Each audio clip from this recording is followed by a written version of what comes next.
اے بچیا تاسو کو ډیر بد ولا نثارا خمسه بس اسه دی وته پکور ته یړو بسم الله الرحمن الرحیم ایاک نعبد و ایاک نستعین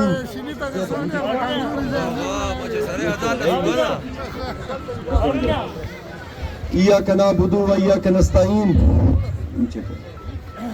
آج یہاں پر ایک تو ہم پی ٹی آئی کی حیثیت سے آئے ہیں، کیونکہ ہم سب جو جدھر بھی اکٹھے ہوتے ہیں تو ایک پی ٹی آئی کے ہم جھنڈے کے نیچے اکٹھے ہوتے ہیں۔ جو عمران خان نے ہمیں پیار دیا ہے اس کے نیچے ہم یہاں پہ اکٹھے ہیں، لیکن اڑمڑ میانہ میں آنے کا دوسرا سب سے بڑا مقصد یہ تھا کہ آپ لوگ عمران خان کا قوم قبیلہ ہیں، آپ کے پاس ایز اے قوم قبیلہ میں آیا ہوں اس ٹائم، اور جب قوم قبیلے کو بلایا جاتا ہے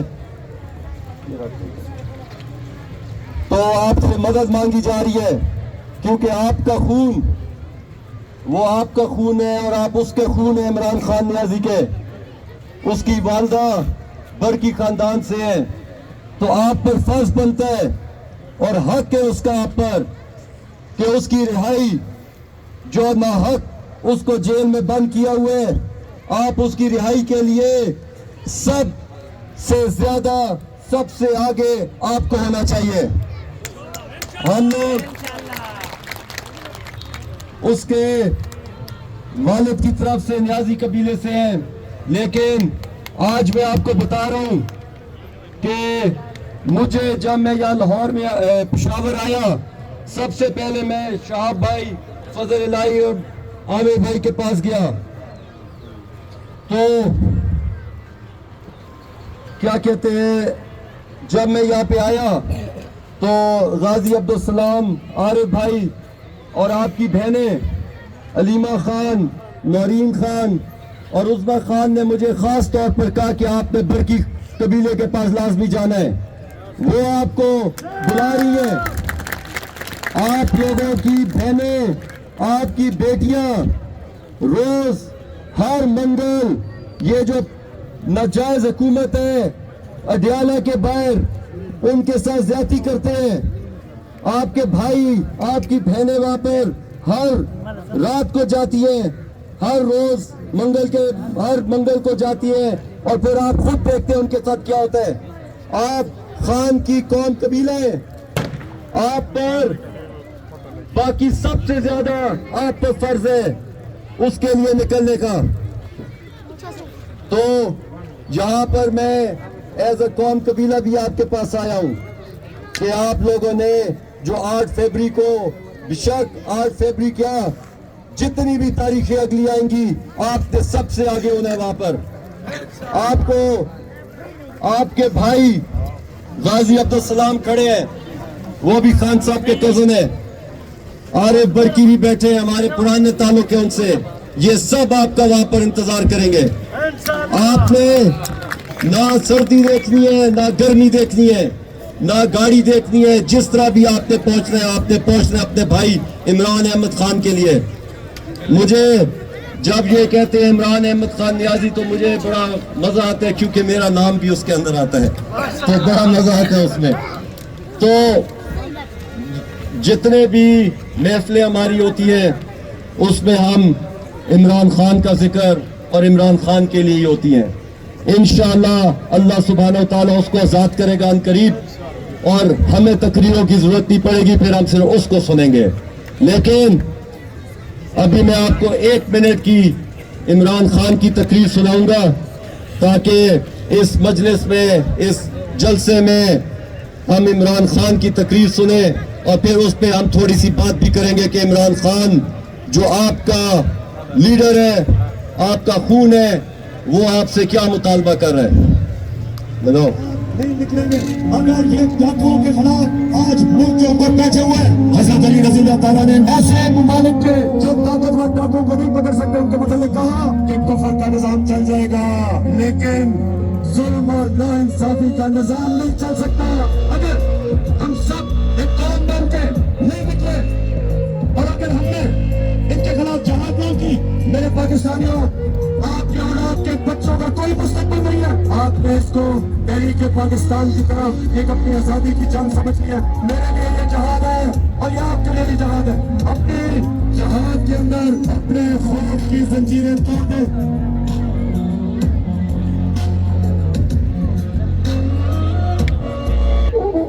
نکلنا پڑے گا ہمیں. کبھی بھی کسی قوم کو آزادی پلیٹ میں نہیں دی گئی. آزادی کے لیے جدوجہد کرنی پڑتی ہے.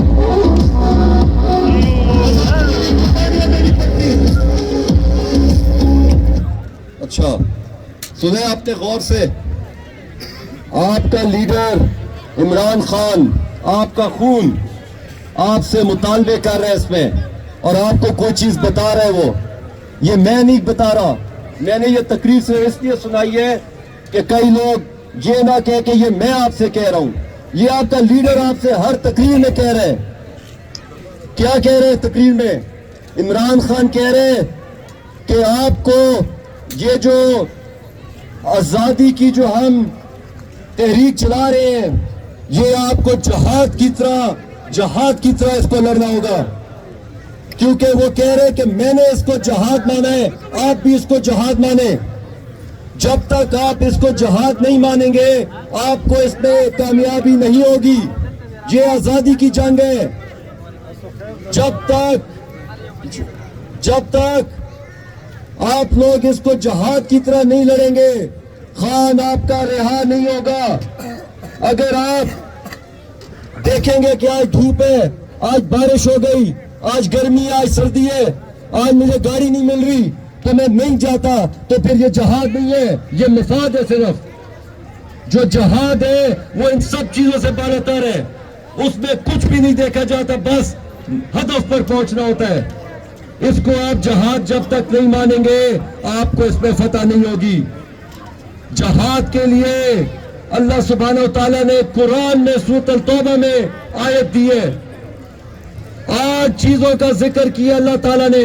8 چیزوں کا غور سے سنیں. یہ سورۃ المائدہ کی سورۃ التوبہ کی آیت ہے.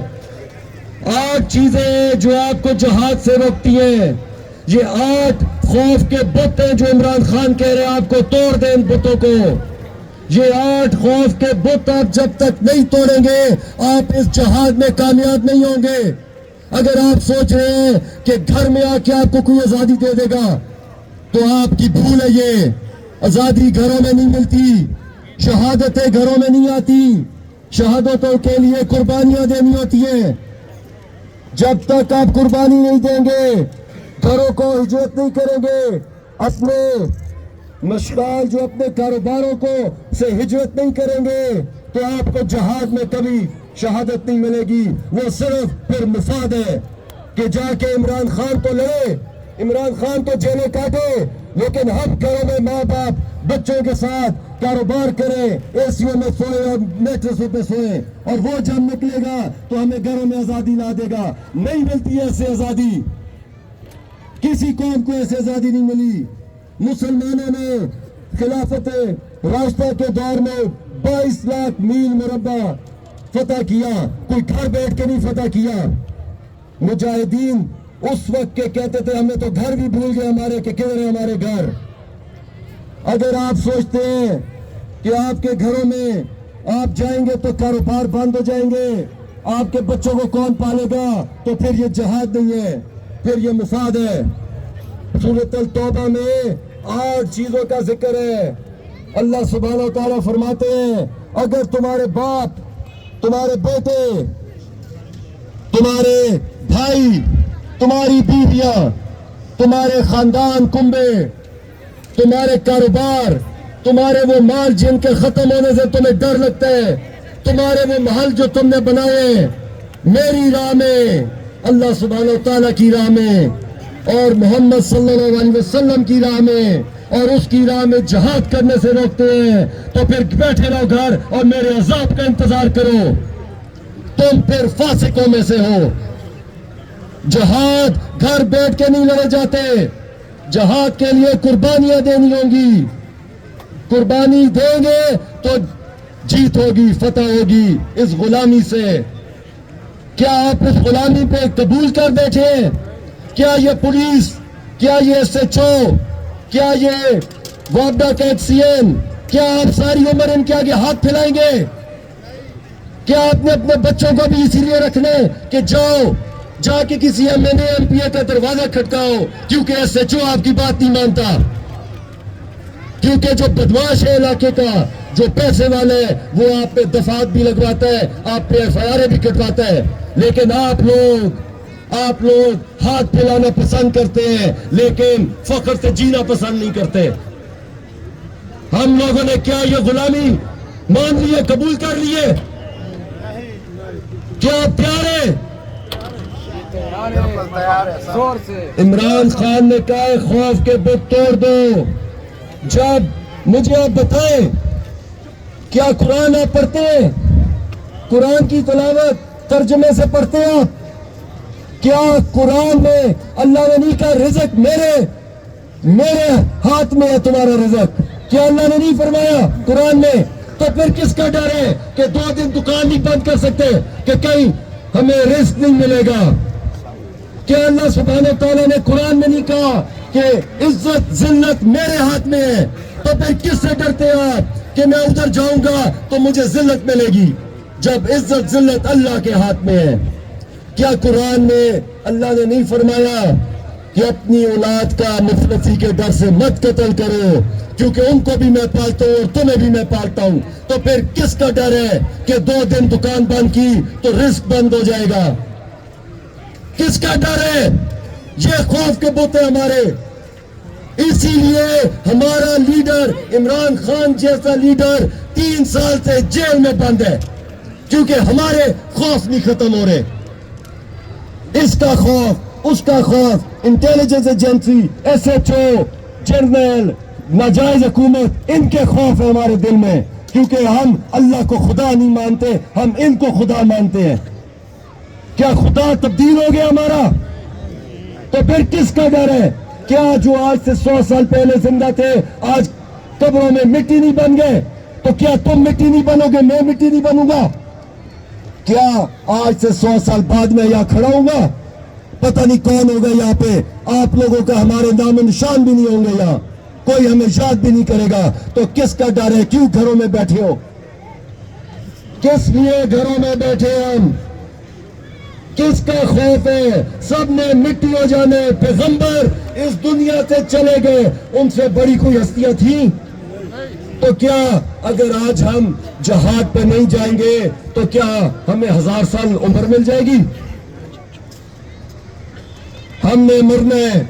50 سال میری عمر ہو رہی ہے، زیادہ سے زیادہ اللہ نے زندگی تو 20-25 سال اور مل جائیں گے، اس سے زیادہ نہیں ملتے. لیکن غلامی کی زندگی نامنظور ہے. ہمیں نہیں ہے غلامی کی زندگی چاہیے. خان صاحب کہہ رہے ہیں اس تقریر میں کہ ایک ہو جاؤ، اس جہاد میں ایک ہو جاؤ. مت دیکھو کہ آپ کا MNA ہے یا آپ کا MPA ہے یا احمد خان جا رہا ہے. مت دیکھو، یہ جو بھی عمران خان کی رہائی کے لیے علم بلند کر رہے ہیں اس کے پیچھے جائیں، اس کی مدد کریں. جو بندہ اپنے اختلافات کی وجہ سے نہیں نکلتا تو وہ مفاد کے لیے نہیں نکلتا، وہ جہاد نہیں کر رہا. خان صاحب کہہ رہے ہیں کہ اس تحریک کو تحریک پاکستان کی طرح لڑو. تحریک پاکستان کی طرح لڑنا پڑے گا ہمیں.